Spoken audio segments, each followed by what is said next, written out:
Naniniwala si dating Congressman Nery Colmenares na isang electoral agenda lamang ng Administrasyong Duterte ang tahasang red tagging sa Makabayan Block. Ayon kay Colmenares, ang malaking grassroots support na nakukuha ng Makabayan Block tuwing eleksyon ang siyang dahilan ng demolition job para sa kanilang grupo. Alam kasi nila ang Makabayan, we have a national electoral machinery. Definitely, John.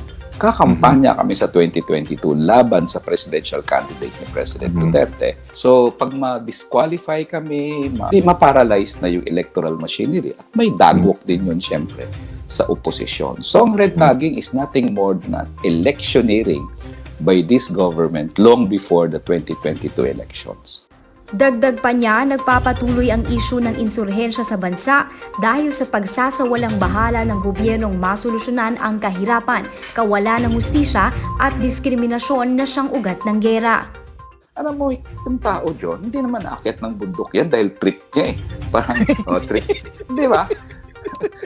Trip ko ng NPA. So, may nagtulak dyan. At ang nagtutulak dyan, yung injustice, yung poverty, lahat ng mga... At ang problema namin, nasa usapang kapayapaan na sila, i-address na lang yung contractualisasyon, i-address. Yun na yun, doon na yung level ng peace talks noon eh.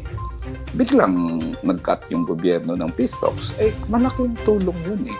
Kung ang tao makakain na naman 3 beses ang araw, tapos mapaaral niya ang mga anak niya, kung may sakit naman, libre naman ang ospital, may nagsabi sa kanya, sama tayo sa NPA.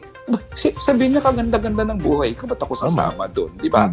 So, peace process ang solusyon. And if President Duterte will be able to achieve that genuine peace, he will be the most popular president.